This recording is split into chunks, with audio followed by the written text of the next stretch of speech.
କଥାରେ ଅଛି, ଅତି ଭାବ ଭାବ ନୁହେଁ, ଅତି ଲାଭ ଲାଭ ନୁହେଁ, ଅତି ପରିଚୟ ଗୌରବ ନଷ୍ଟ।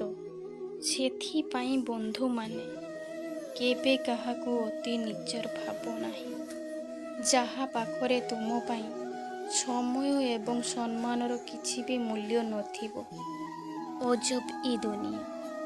ସମସ୍ତେ ଶିଖାନ୍ତି ସତ କହିବାକୁ, ହେଲେ ଦେଖନ୍ତୁ, ଯେ ପର୍ଯ୍ୟନ୍ତ ତୁମେ ସବୁକିଛି ସହୁଥିବ, ତୁମେ ସମସ୍ତଙ୍କ ପାଖରେ ଭଲ।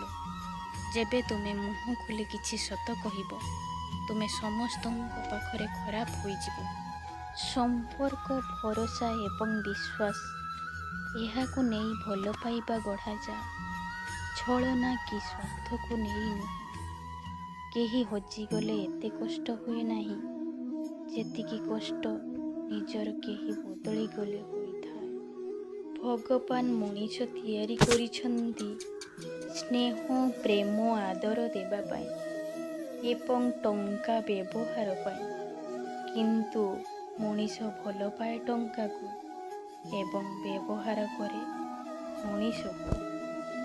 ଧୋକାବାଜ ଲୋକଙ୍କର ଗୋଟିଏ ଭଲ ଗୁଣ ହେଲା କି ପ୍ରଥମେ ସେମାନେ ମିଠା କଥା କହିଥାନ୍ତି।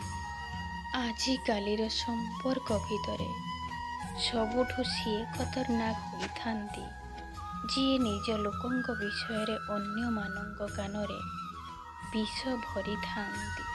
ନିଜର ଦୁଃଖକୁ କେବଳ ତାଙ୍କୁ ଜଣାଅ, ଯିଏ ତୁମକୁ ବୁଝିପାରୁଥିବ। କାରଣ ଏଠି ମଣିଷ ଆଖିର ଲୁହକୁ ବାହାନାର ରୂପ ଦେଇଥାନ୍ତି। ମଣିଷ ସେ ପର୍ଯ୍ୟନ୍ତ ଦୌଡ଼େ ଯେତେ ପର୍ଯ୍ୟନ୍ତ ତା ପାଖରେ ଜୀବନ ଥାଏ, ଏବଂ ଯେବେ ଶେଷ ସମୟ ଆସେ, ସେ କେବଳ ଶାନ୍ତି ଖୋଜେ, ଯାହା ତାକୁ ପ୍ରଚୁର ଧନ ଦେଇ ବି ମିଳିପାରିନଥାଏ। ସେଥିପାଇଁ ଧନ ପଛରେ ନୁହଁ, ବରଂ ଧର୍ମ ପଛରେ ଉପଯୋଗ କରିବା ଦରକାର।